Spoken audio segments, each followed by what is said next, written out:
During the peak of the street vendor madness, all kinds of crazy things happened, like this hot dog cart going up in flames in the gas lamp, or this one exploding on the beach while the tourists watch and the vendors ignore.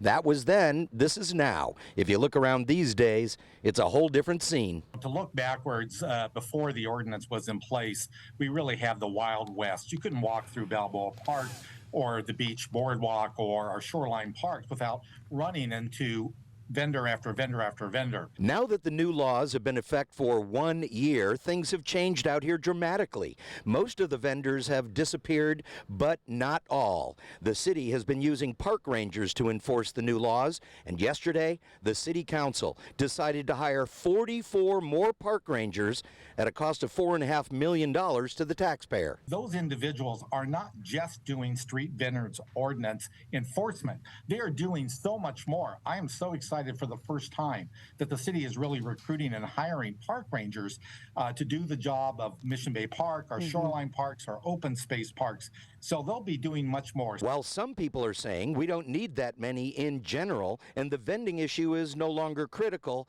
those directly affected by the vendors are cheering. That is a very positive thing to me. I'm very happy to hear that, because the issue we're always dealing with, and this goes to the whole city, not just the beach area, but especially the beach area, is enforcement.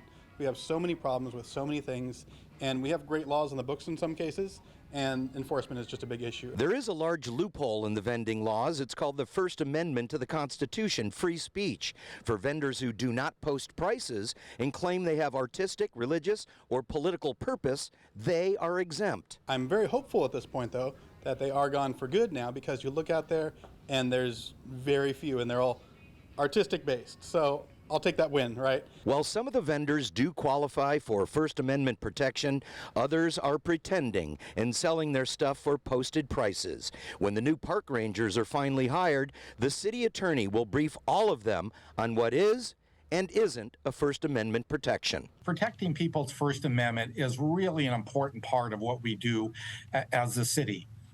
And so we're working very closely with the city attorney's office because we want to give the park rangers that are out there on the ground the tools they need to really address when that vendor makes that claim.